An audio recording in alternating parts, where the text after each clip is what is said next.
والله يدعو إلى دار السلام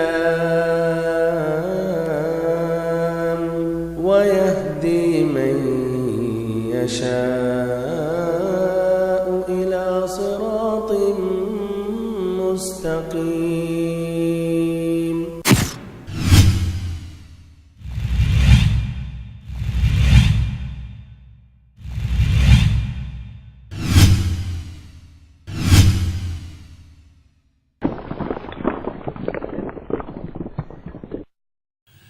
إن الحمد لله نحمده ونستعينه ونستغفره ونعوذ بالله من شرور أنفسنا ومن سيئات أعمالنا. من يهده الله فلا مضل له ومن يضلل فلا هادي له. وأشهد أن لا إله إلا الله وحده لا شريك له وأشهد أن محمدا عبده ورسوله. أما بعد فسبحانك اللهم لا علم لنا إلا ما علمتنا إنك أنت العليم الحكيم. اللهم علمنا ما ينفعنا وانفعنا بما علمتنا وزدنا علما نافعا وعملا صالحا يا رب العالمين. اللهم إنا نسألك حبك وحب نبيك وحب العمل الذي يقربنا إلى حبك.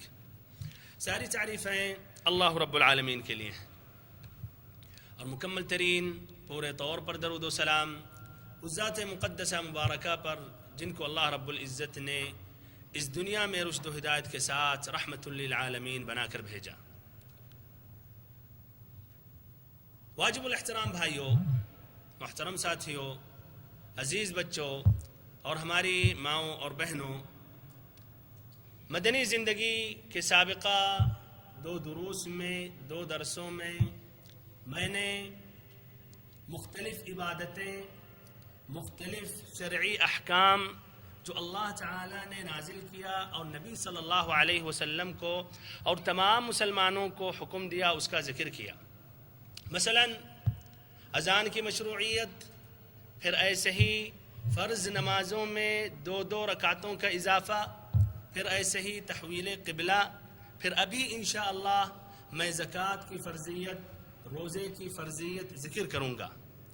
ہمارے بھائیوں اور بہنوں، آپ غور و فکر کریں کہ یہ تمام احکام اور اس کے علاوہ اور احکام اللہ تعالیٰ نے مدنی زندگی میں نازل کیا، مکی زندگی میں نہیں.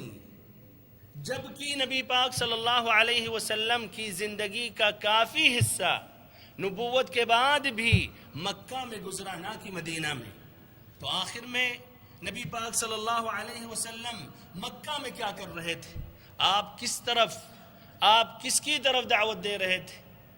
یہ جواب واضح ہو چکا ہوگا ہمارے بھائیوں اور محترم ساتھیوں اور بہنوں کہ آپ صلی اللہ علیہ وسلم مکی زندگی میں لا الہ الا اللہ کی طرف دعوت دے رہے تھے، ایک اللہ کی عبادت کی طرف دعوت دے رہے تھے، اور ایسے ہی شرک سے آپ روک رہے تھے. وَاعْبُدُوا اللَّهَ وَلَا تُشْرِكُوا بِهِ شَيْئًا، ایک اللہ کی عبادت کرو اور اس کے ساتھ کسی کو بھی شریک نہ ٹھہراؤ. آپ صلی اللہ علیہ وسلم وہاں یہ بشارتیں دے رہے تھے، قولوا لا الہ الا اللہ تفلحوا، لا الہ الا اللہ کا اقرار کر لو کامیاب ہو جاؤ. آپ یہ کہہ رہے تھے یا قوم قولوا کلمۃ تملکون بها العرب وتدفع لكم الجزیۃ العجم، اے ہماری قوم ایک کلمہ کا اقرار کر لو، ایک کلمہ پڑھ لو. اگر یہ کلمہ کا اقرار کر لو گے تو تمہاری بادشاہت پورے عرب میں چھا جائے گی اور جتنے عجم کے لوگ ہیں وہ جزیہ دیں گے. ہمارے بھائیوں اور محترم ساتھیوں، یہ نبی پاک صلی اللہ علیہ وسلم کا منہج تھا. اس سے واضح ہو رہا ہے کہ عقیدہ اسلامیہ یا توحید یا صرف اور خالص اللہ تعالیٰ کی عبادت کی طرف دعوت دینا اور شرک سے روکنا یہ کتنا اہم اور اس کی کتنی ضرورت ہے. اسی لیے آپ صلی اللہ علیہ وسلم 13 سال مکہ میں صرف اور صرف توحید کی دعوت دیتے رہے. اب ان بھائیوں کو سمجھنا چاہیے جنہوں نے اسلام کے نام پر مختلف راہوں، مختلف منہج اپنایا. تو کچھ ایسے ہمارے وہ بھائی ہیں جو امت کو فضائل اور قصوں اور کہانیوں کے ذریعے وہ تصوف کی دعوت دے رہے ہیں. ہمارے کچھ بھائی ہیں جو امت اسلامیہ کو وہ سیاست کی طرف دعوت دے رہے ہیں. ان کو جس طرح بھی متفق اور متحد کر کے جو ناممکن ہے بغیر لا الہ الا اللہ پر، ان کو ایک سیاست کی طرف دعوت دے رہے ہیں. یا ہمارے وہ بھائی جو امت اسلامیہ کو اولیاء کرام کی عظمتیں بیان کر کے، اولیاء کرام کی کرامتیں بیان کر کے شرک کی طرف دعوت دے رہے ہیں یا قبروں کی عبادت کی طرف دعوت دے رہے ہیں، ان سبھی کو سمجھنا چاہیے کہ نبی پاک صلی اللہ علیہ وسلم کا منہج واضح تھا، اور آپ نے لا الہ الا اللہ کی طرف دعوت دی، اور لا الہ الا اللہ کی طرف آپ نے دعوت کا خاص اہتمام کیا، یہاں تک کہ مکی زندگی پوری گزر گئی یہی لا الہ الا اللہ کی طرف دعوت دینے میں. اللہ تعالیٰ سے ہم دعا کرتے ہیں کہ اللہ تعالیٰ ہم سبھی کو نبی پاک صلی اللہ علیہ وسلم کے منہج پر چلائے، اور ہم سبھی کو نبی پاک صلی اللہ علیہ وسلم کی طرح دعوت و تبلیغ کا فریضہ انجام دینے کی توفیق دے. آمین ثم آمین یا رب العالمین. بہرحال ہمارے بھائیوں اور بہنوں، اسی اثنا یعنی سن 2 ہجری میں زکوٰۃ کی فرضیت نازل ہوئی، اور ایسے ہی روزہ کی بھی فرضیت نازل ہوئی. اسی اثنا یعنی سن 2 ہجری میں زکوٰۃ کو اللہ نے فرض کیا، اور ایسے ہی روزہ بھی فرض کیا. شاید ابھی آپ کے ذہن میں وہ بات باقی ہو کہ جعفر ابن ابی طالب نے النجاشی کے سامنے جو خطبہ دیا تھا یا خطبہ سنایا تھا، اس میں کہا تھا وَأَمَرَنَا بِالصَّلَاةِ وَالزَّكَاةِ وَالصِّيَامِ، کہ نبی پاک صلی اللہ علیہ وسلم نے ہمیں نماز قائم کرنے کا حکم دیا، زکوٰۃ ادا کرنے کا حکم دیا، ایسے ہی روزہ رکھنے کا حکم دیا. تو کیا یہ زکوٰۃ اور روزہ پہلے بھی فرض تھا؟ نماز کے بارے میں یہ تو واضح، نماز کے بارے میں یہ بات تو واضح ہو چکی کہ پہلا جو حکم نازل ہوا یعنی توحید اور لا الہ الا اللہ کے بعد لوگوں کو ڈرانے کے بعد، وہ نماز کا مسئلہ یا نماز کا حکم تھا. اور اسراء اور معراج کے واقعے سے پہلے بھی مسلمان اور نبی صلی اللہ علیہ وسلم نماز پڑھتے تھے.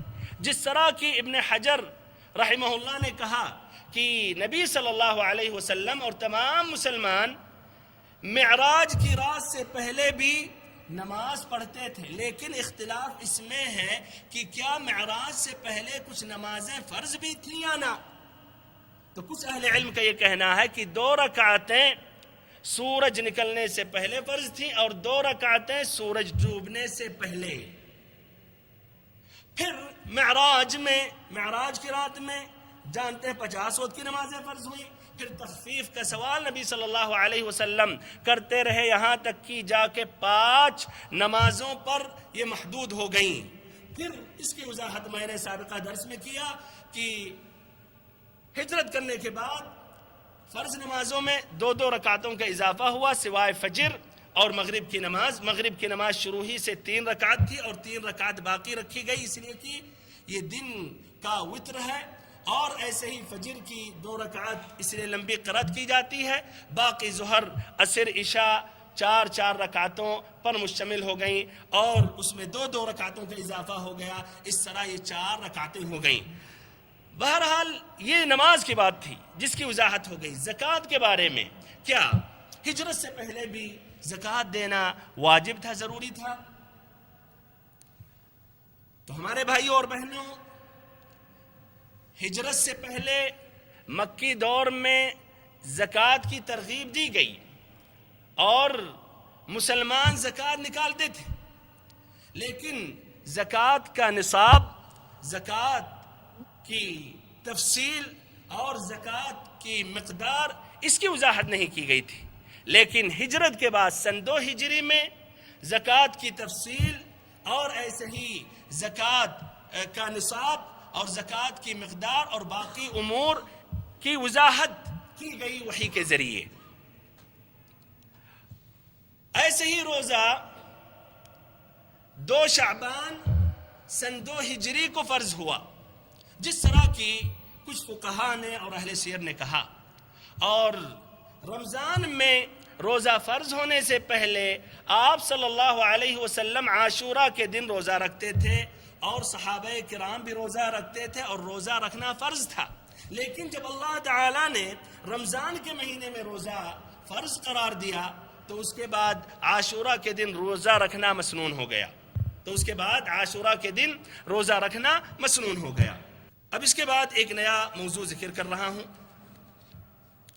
جو پہلے بھی آپ لوگوں نے یہ موضوع سنا کہ آپ صلی اللہ علیہ وسلم نے عہد و پیمان کی ایک کتاب لکھی جس میں قوانین، قواعد و ضوابط ذکر کیا گیا مسلمانوں کے مابین اور ایسے ہی غیر مسلمانوں کے ساتھ. تو اسی ضمن میں نبی پاک صلی اللہ علیہ وسلم نے ایک معاہدہ یہودیوں کے ساتھ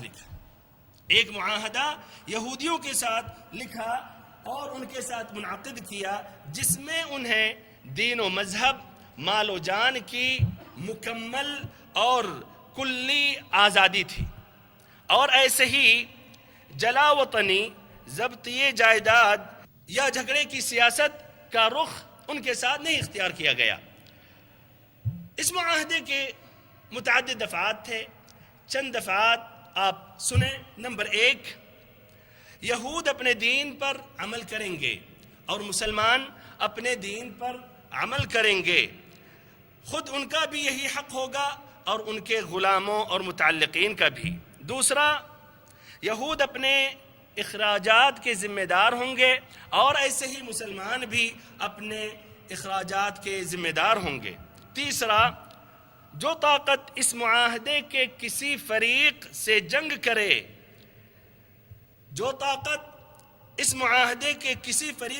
کرے گی سب اس کے خلاف آپس میں تعاون کریں گے. ایسے ہی چوتھا، مظلوم کی مدد کی جائے گی. نمبر 5، جب تک جنگ برپا رہے گی یہود بھی مسلمانوں کے ساتھ خرچ برداشت کریں گے. ایسے ہی نمبر 6، اس معاہدے کے فریقوں میں کوئی نئی بات یا جھگڑا پیدا ہو جائے جس میں فساد کا اندیشہ ہو تو اس کا فیصلہ اللہ عز و جل اور محمد رسول اللہ صلی اللہ علیہ وسلم فرمائیں گے. نمبر 10، قریش اور اس کے مددگاروں کو پناہ نہیں دی جائے گی. مسلمانوں کے سب سے بڑے دشمن کون تھے؟ قریش. اس لیے واضح رہے گی یہ بات، آپ صلی اللہ علیہ وسلم ضرور یہ معاہدے میں ذکر کریں گے کسی بھی دشمن کے ساتھ کہ جو قریش کا ساتھ دے گا، ان کی مدد کرے گا، تو یہ ہرگز یا کبھی بھی ہم اس کو قبول نہیں کر سکتے. اور ضرور آپ صلی اللہ علیہ وسلم یہ واضح کریں گے کہ قریش اور اس کے مددگاروں کو پناہ نہیں دی جائے گی. بہرحال اس معاہدے کے طے ہو جانے سے مدینہ اور اس کے اطراف ایک وفاقی حکومت بن گئے اور دارالحکومت مدینہ ہو گیا جس کے سربراہ رسول اللہ صلی اللہ علیہ وسلم تھے اور جس میں کلمہ نافذہ اور غالب حکمرانی مسلمانوں کی تھی. اور اس طرح مدینہ واقعتاً اسلام کا دارالحکومت بن گیا. یہی معاہدے یا اس قسم کے معاہدے نبی پاک صلی اللہ علیہ وسلم حالات کے مطابق اور قبائل کے ساتھ آپ نے منعقد کیا جس کا انشاءاللہ ذکر ہوتا رہے گا. اب ادھر قریش کے متعلق ذکر کر رہا ہوں کہ کیا قریش نے نبی پاک صلی اللہ علیہ وسلم کو اور مسلمانوں کو ہجرت کرنے کے بعد اور مدینہ پہنچنے کے بعد انہوں نے چھوڑ دیا اور خاموشی اختیار کر لی اور انہوں نے کہا چلو مسلمان گئے مدینہ اور اس طرح ہم آزاد ہیں اپنے ملک میں اور وہ رہیں آزاد مدینہ میں؟ ہرگز نہیں. بلکہ وہ کفار قریش جنہوں نے مسلمانوں پر ظلم و ستم کے پہاڑ توڑے تھے اور ہجرت کے وقت بھی انہوں نے ظلم کیا اور مہاجرین کا مال قبضہ کیا اور کچھ لوگوں کو انہوں نے قید کر دیا، پھر بعد میں کمزور مسلمانوں کو ستاتے رہے، ان کو چین اور سکون نہیں ملا کہ مسلمان پرامن کے ساتھ مدینہ میں جی رہے ہیں، بلکہ وہاں سے بھی چال چلنے لگے، وہاں سے بھی کوششیں کرنے لگے مسلمانوں کے خلاف. تو انہوں نے کیا کیا؟ سنن نبی داؤد کی روایت سماعت فرمائیں. انہوں نے ایک خط لکھا عبداللہ ابن ابی ابن ابی سلول کے نام سے. عبداللہ ابن ابی ابن سلول کا ذکر پہلے آ گیا. عبداللہ ابن ابی ابن ابی سلول کا ذکر پہلے آ گیا کہ نبی پاک صلی اللہ علیہ وسلم کی ہجرت سے پہلے اوس و خزرج نے اتفاق کیا اور اس کو اپنا سربراہ بنانے والے تھے اور مونگوں کا تاج بنا رہے تھے کہ عن قریب اس کے سر پر یہ تاج رکھ کے مکمل طور پر اس کی بادشاہت کا اعلان کیا جائے. لیکن اسی درمیان نبی پاک صلی اللہ علیہ وسلم کی آمد ہو گئی تو لوگوں کا رخ نبی پاک صلی اللہ علیہ وسلم کی طرف چلا گیا. لوگوں کا رخ نبی پاک صلی اللہ علیہ وسلم کی طرف ہو گیا اور لوگوں نے عبداللہ ابن ابی کو چھوڑ دیا. اسی لیے اس نے اپنے دل میں نبی صلی اللہ علیہ وسلم کے لیے بغض و نفرت اور کینہ رکھا ہوا تھا اور شدید دشمنی اس کے دل میں نبی صلی اللہ علیہ وسلم کے لیے تھا. اس لیے اس کا یہ کہنا تھا کہ نبی پاک صلی اللہ علیہ وسلم نے اس کی بادشاہت چھینی. تو بہرحال قریش نے اس کے نام خط لکھا اس اعتبار سے کہ ہجرت سے پہلے یہی اوس و خزرج کا یہ سربراہ ہے، اس لیے کہ یہی ہجرت سے پہلے اوس و خزرج کا سربراہ تھا یا اس کو اپنا سردار یا بادشاہ بنانے والے تھے. تو انہوں نے خط میں یہ لکھا انکم آویتم صاحبنا وإنا نقسم بالله لتقاتلنه أو لتخرجنه أو لنسيرن إليكم بأجمعنا حتى نقتل مقاتلتكم ونستبيح نساءكم. کہ آپ لوگوں نے ہمارے آدمی کو پناہ دے رکھی ہے تو اللہ تعالیٰ کی قسم کھا کر ہم کہہ رہے ہیں یا تو آپ لوگ اس سے جنگ کریں یا تو پھر اسے باہر نکال دیں یا تو ہم سبھی جمع ہو کر اکٹھا ہو کر ہم مدینہ پہنچیں گے، پھر آپ کے سارے مردانی جنگی کو قتل کر دیں گے، آپ کے سارے مردانی جنگی کو قتل کر دیں گے اور ایسے ہی آپ کی عورتوں کی حرمت پامال کر ڈالیں گے. یہ خط کا اثر کیا تھا؟ عبداللہ ابن ابی اپنے مشرک رفقا کے ساتھ بیٹھا اور یہ خط عبداللہ ابن ابی کے نام سے تھا اور اس کے مشرک رفقا کے نام سے بھی تھا.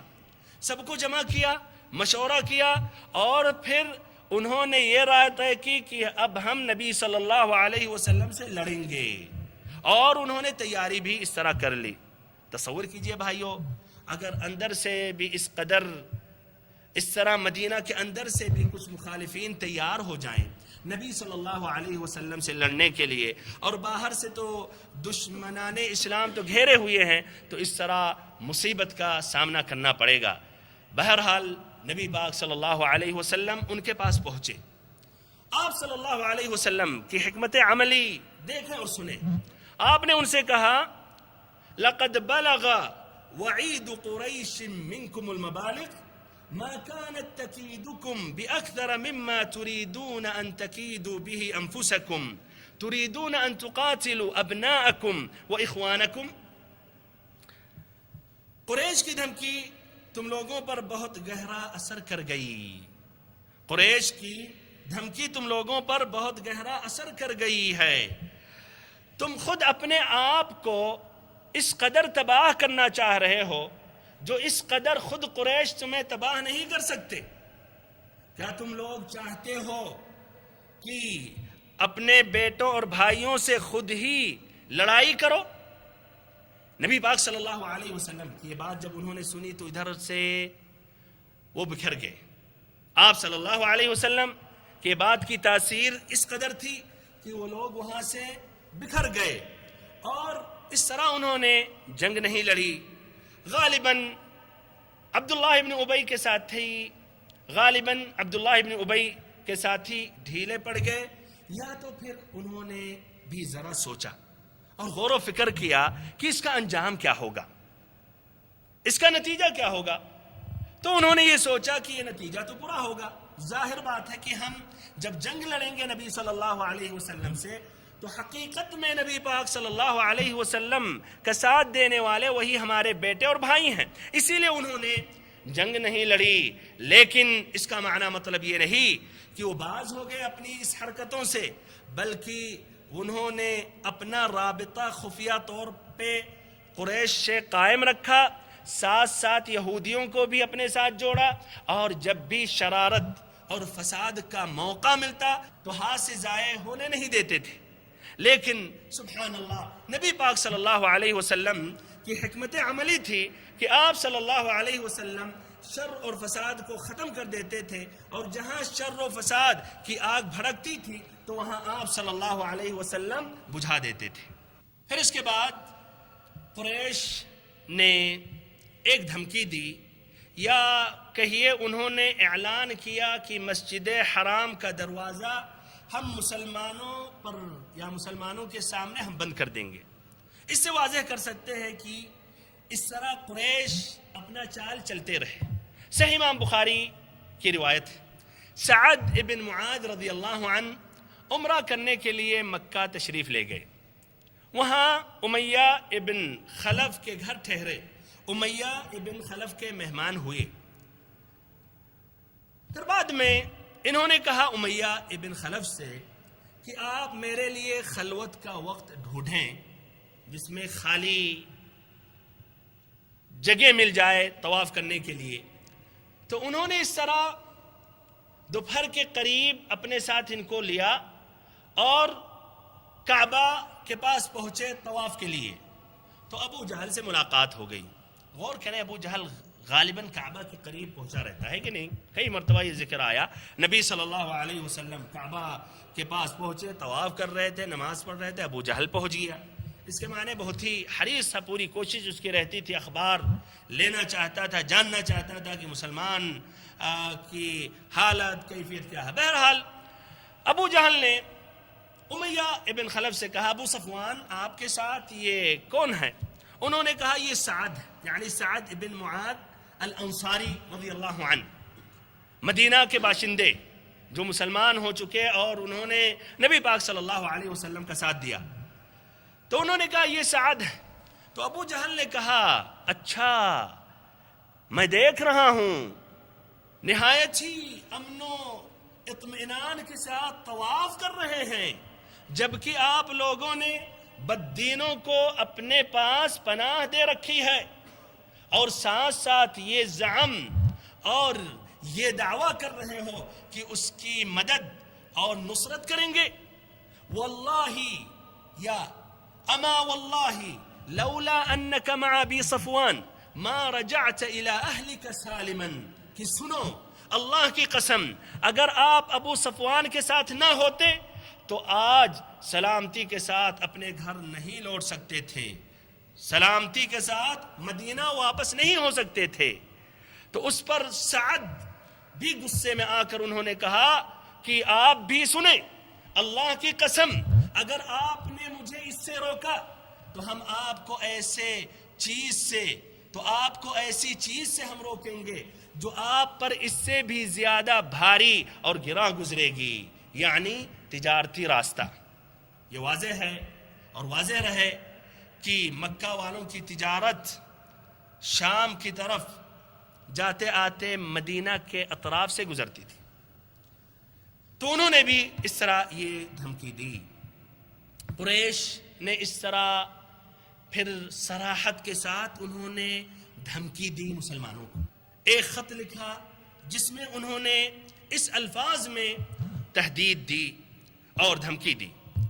کہا انہوں نے مسلمانوں سے لا یغرنکم انکم افلتمونا الی یثرب سنأتیکم فنستأصلکم ونبید خضراءکم فی عقر دارکم، کہ تم مغرور نہ ہونا کہ مکہ سے صاف بچ کر نکل آئے، ہم یثرب ہی پہنچ کر تمہارا تہس نہس کر دیں گے۔ اور ہمارے بھائیوں اور محترم ساتھیوں اور بہنوں، یہ ان کی صرف زبانی دھمکی نہیں تھی، بلکہ نبی پاک صلی اللہ علیہ وسلم کو مؤکد طریقوں سے قریش کی چالوں اور برے ارادوں کا علم ہوا تھا۔ اسی لیے آپ صلی اللہ علیہ وسلم پوری رات یا تو جگ کر گزارتے تھے یا تو کچھ صحابہ کرام کے پہرے میں سوتے تھے۔ صحیح امام بخاری اور مسلم کی روایت سے بات اچھی طرح واضح ہوگی۔ عائشہ رضی اللہ عنہ روایت کرتی ہیں، کہتی ہیں نبی پاک صلی اللہ علیہ وسلم جب مدینہ پہنچے تو ایک رات جاگ رہے تھے کہ فرمایا کاش ہمارے ساتھیوں میں سے ایک صالح آدمی آ کر یہاں پہرا دیتا تاکہ میں سو لیتا۔ آپ صلی اللہ علیہ وسلم کی خواہش تھی، تمنا تھی، اللہ تعالیٰ نے پوری کی۔ آپ صلی اللہ علیہ وسلم نے اس کے بعد سنا ہتھیار کی جھنکار اور پھر پوچھا کہ آپ کون ہیں۔ ہتھیار کی جھنکار سنائی دی گئی اور پوچھا پھر آپ نے کہ آپ کون ہیں، تو ادھر سے جواب آیا کہ میں الزبیر ابن العوام ہوں۔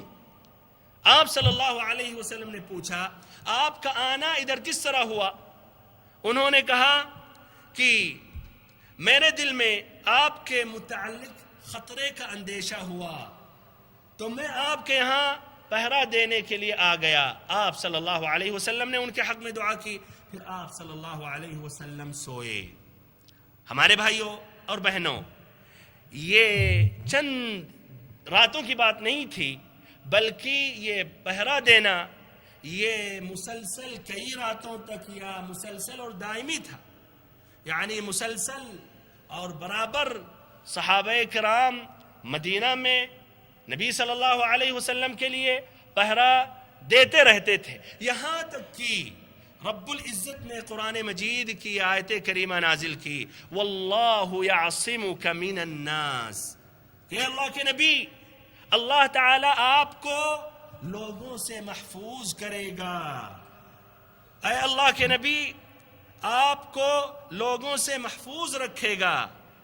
اس آیت کریمہ کے بعد نبی پاک صلی اللہ علیہ وسلم نے اپنا سر قبے سے نکالا اور کہا یا ایھا الناس انصرفوا عنی فقد عصمنی اللہ عز وجل، لوگو واپس جاؤ، اللہ عز وجل نے مجھے محفوظ کر دیا ہے۔ یہ سنن الترمذی کی روایت ہے۔ ایسے الحاکم نے اپنی الحاکم نے اپنی کتاب المستدرک میں بھی یہ روایت کی ہے اور یہ روایت ثابت ہے، صحیح ہے۔ یہ خطرہ صرف نبی پاک صلی اللہ علیہ وسلم کی ذات تک محدود نہیں تھا، بلکہ تمام مسلمانوں کو یہ خطرہ لاحق تھا، شامل تھا۔ الطبرانی نے اپنی کتاب الاوسط میں اور ایسے الحاکم نے اپنی کتاب المستدرک میں روایت کی ہے ابیہ ابن کعب رضی اللہ عنہ سے، کہتے ہیں لما قدم رسول اللہ صلی اللہ علیہ وسلم واصحابہ المدینہ وآوتهم الانصار رمتهم العرب عن قوس واحدة فكانوا لا يبيتون الا مع السلاح ولا يصبحون الا مع السلاح، کہ نبی پاک صلی اللہ علیہ وسلم اور صحابہ کرام جب مدینہ تشریف لائے اور انصار نے ان سبھی کو یہاں پناہ دی تو سارا عرب ان سبھی کے خلاف متحد اور متفق ہو گئے، یہاں تک کہ رات بغیر ہتھیار لیے ہوئے نہیں گزارتے تھے، اور ایسے ہی صبح بھی ہوتی تھی تو ہتھیاروں کے ساتھ۔ تو اس طرح یہ حالات بہت ہی نازک تھے۔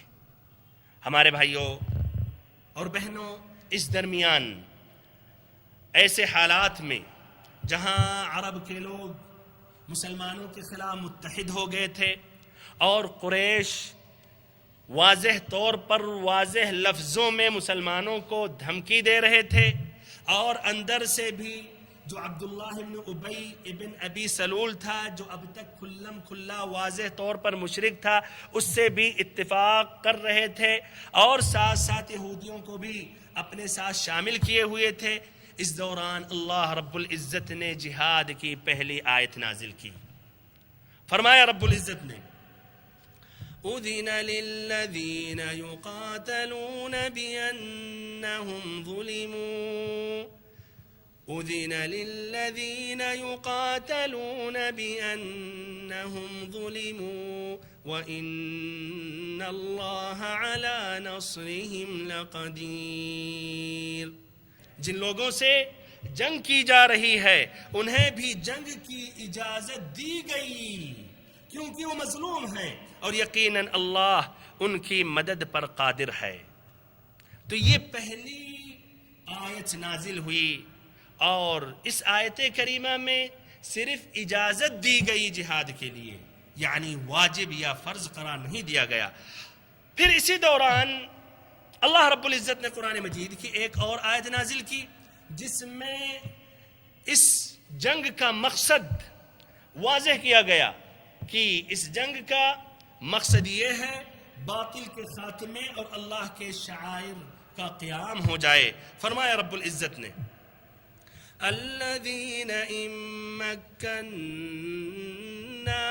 في الأرض أقاموا الصلاة وآتوا الزكاة وأمروا بالمعروف ونهوا عن المنكر، جنہیں ہم اگر زمین میں اقتدار سونپ دیں تو نماز قائم کریں، زکوٰۃ ادا کریں، بھلائی کا حکم دیں اور برائی سے روکیں گے۔ جنہیں ہم اگر زمین میں اقتدار سونپ دیں تو نماز قائم کریں گے، زکوٰۃ ادا کریں گے، بھلائی کا حکم دیں گے اور برائی سے روکیں گے۔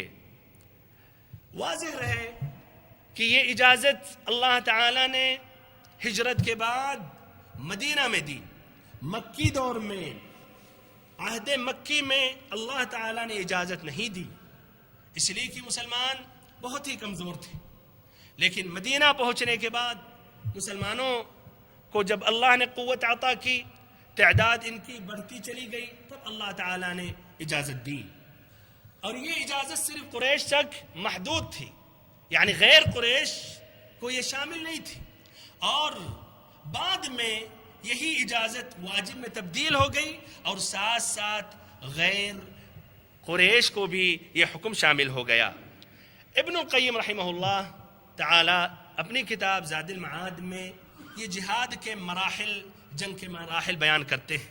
کہتے ہیں جہاد کا 4 مرحلہ ہے، یا جہاد 4 مرحلوں سے گزرا۔ پہلا مرحلہ جو مکی دور میں جب حکم ان کو دیا گیا کہ صبر کریں اور لڑائی یا جنگ کی اجازت نہ دی گئی۔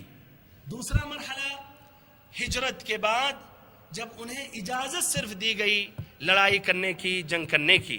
تیسرا مرحلہ حکم دیا گیا کہ ان سے جنگ لڑو جو لڑائی کا آغاز کر رہے ہیں، جو خود مسلمانوں پر حملہ کر رہے ہیں۔ پھر اس کے بعد واضح لفظوں میں اجازت دی گئی، بلکہ حکم دیا گیا کہ تمام مشرکوں سے جہاد کرو اور ان کے خلاف جنگ کرو۔ ہمارے بھائیوں اور محترم ساتھیوں، نبی پاک صلی اللہ علیہ وسلم اس طرح تیاری کرنے لگے، اور آپ نے تیر اندازی کا اہتمام کیا۔ صحابہ کرام کو آپ نے مشق کرایا، ان کو سکھایا، خود آپ ان کے ساتھ شامل رہے، اور ایسے ہی آپ صحیح نشانہ بنانے کی خاص ترغیب آپ نے دلائی۔ ایسے ہی گھڑ سواری کی ترغیب دلائی، اور گھوڑے پر سوار ہو کر اور مہارت حاصل کرنا اور گھوڑے پر سوار ہو کر لڑائی کرنے کی آپ نے اہمیت بیان کی، جس طرح کی صحیح امام بخاری اور مسلم کی روایت ہے ابن عمر رضی اللہ عنہما سے۔ آپ صلی اللہ علیہ وسلم نے فرمایا الخیل معقود فی نواصیها الخیر الى یوم القیامہ الاجر والغنیمہ، کہ گھوڑے کے ساتھ خیر اور بھلائی جڑا ہوا ہے قیامت تک، اجر اور غنیمت۔ اب اس طرح آپ صلی اللہ علیہ وسلم قریش سے بھیڑنے یا جنگ کرنے سے پہلے آپ نے قریش کی اس تجارتی شاہراہ پر تسلط اور قبضہ جمانے کی آپ نے پوری کوشش کی۔ قریش کی تجارتی شاہراہ جو شام سے مکہ جاتی اور آتی، آپ نے اس پر قبضہ جمانے کی پوری کوشش کی۔ وہ کس طرح؟ آپ نے اس کے لیے 2 منصوبے اختیار کیے۔ نمبر 1، جو قبائل اس شاہراہ پر واقع تھے ان کے ساتھ آپ صلی اللہ علیہ وسلم نے حلف کیا، یعنی دوستی، تعاون اور جنگ نہ کرنے کا معاہدہ کیا۔ ایسے ہی دوسرا منصوبہ اس شاہراہ پر گشتی دستے بھیجنا۔ پہلا جو منصوبہ تھا، اس طرح یہ عسکری مہمات سے پہلے آپ نے ان قبائل سے معاہدہ کیا اور دوستی، تعاون، جنگ نہ کرنے کا اتفاق کیا. تو اس میں کچھ قبائل نے یہ معاہدہ کیا، جس طرح کی جہینہ، یہ قبیلہ واقع تھا مدینہ سے 45-50 کلومیٹر دوری پر. ایسے ہی خزاعہ، غفار، اسلم. تو بہت سے قبائل نبی پاک صلی اللہ علیہ وسلم سے متفق ہو گئے اور اتفاق ہو گیا کہ نہ آپ صلی اللہ علیہ وسلم ان سے جنگ کریں گے، آپ صلی اللہ علیہ وسلم ان سے نہیں لڑیں گے، نہ وہ نبی صلی اللہ علیہ وسلم سے لڑیں گے، اور ظاہری بات ہے کہ قریش کی مدد نہیں کریں گے. جہاں تک رہی دوسرا منصوبہ، تو آپ صلی اللہ علیہ وسلم نے عسکری مہمات کا سلسلہ عملاً شروع کر دیا اور فوجی دستے گشت کرنے لگے اور مختلف راہوں پر اس طرح جانے لگے، جس کے متعدد مقاصد تھے. پہلا مقصد یہ تھا کہ اس شاہراہ پر خاصتاً وہ راہیں جو مکہ تک جاتی ہیں اور عموماً وہ راہیں جو مدینہ تک جاتی ہیں، اس پر ایک نظر رکھنا اور اس کے احوال کا پتہ لگانا. دوسرا مقصد اس کا یہ تھا کہ جو قبائل اس شاہراہ پر واقع ہیں ان کے ساتھ معاہدہ کرنا، اتفاق کرنا، جس طرح کہ ابھی واضح ہوا کہ کچھ قبائل کے ساتھ آپ نے معاہدہ طے کیا. ایسے ہی نمبر 3، جو مدینہ میں منافقین تھے یا جو بعد میں جا کر منافق بنے، جو دشمنی رکھ رہے تھے نبی صلی اللہ علیہ وسلم کے لیے، یعنی مشرکین، اور ایسے ہی وہ یہودی، اور ایسے ہی مدینہ کے اطراف وہ جو بدو تھے، ان کو ڈرانا مقصد تھا کہ اب یہ مسلمان کمزور نہیں ہیں، اب یہ مضبوط ہو گئے ہیں، اب یہ دوسروں سے جنگ لڑنے کے قابل ہو گئے ہیں. چوتھا مقصد یہ تھا کہ یہ قریش جو مسلمانوں کے پیچھے لگے ہوئے ہیں اور مسلمانوں سے لڑنا چاہ رہے ہیں، بلکہ مسلمانوں کے پاس پہنچنا چاہ رہے ہیں، دھمکی دے رہے ہیں، ان کو ڈرانا مقصد تھا. ان کو ڈرانا مقصد تھا کہ جس حماقت کے دلدل میں وہ اب تک دھستے چلے جا رہے ہیں اس سے اب نکل جائیں. اور ایسے ہی جو مسلمانوں کو پریشان کر رہے ہیں، یا کمزور مسلمان جو مکہ میں ہیں ان کو ستا رہے ہیں، یا ایسے ہی جو ان کی خواہش یا سوچ ہے کہ مدینہ میں آ کر مسلمانوں پر وہ ہجوم کریں گے یا مسلمانوں سے جنگ کریں گے، تو مقصد اس سے یہ تھا کہ وہ باز ہو جائیں اور وہ ڈر جائیں اور اس طرح مسلمانوں سے صلح کے قریب ہو جائیں اور صلح کرنے کی کوشش کریں، اور ساتھ ساتھ مسلمانوں کو آزادی کے ساتھ چھوڑ دیں، جزیرۃ العرب میں اسلام کا پیغام پہنچائیں. اس سلسلے میں آپ صلی اللہ علیہ وسلم نے مختلف سرایا اور ایسے ہی مختلف غزوات پیش آئیں. اس سلسلے میں آپ نے مختلف سرایا، یعنی مختلف ایسے ہی چھوٹی چھوٹی فوجیں آپ نے بھیجا، جس کی وضاحت انشاءاللہ آئندہ ملاقات میں کروں گا. اللہ تعالیٰ سے آخری میں دعا کرتا ہوں اللہ تعالیٰ ہم سبھی کو نبی پاک صلی اللہ علیہ وسلم کی سیرت مبارکہ مکمل طور پر سمجھنے کی توفیق دے، اور ہم سبھی کو نبی پاک صلی اللہ علیہ وسلم سے سچی محبت کرنے کی توفیق دے، اور ہم سبھی کو نبی پاک صلی اللہ علیہ وسلم پر بکثرت درود و سلام پڑھنے کی توفیق دے. وصلی اللہ وسلم وبارک وانعم علی عبدک ورسولک محمد.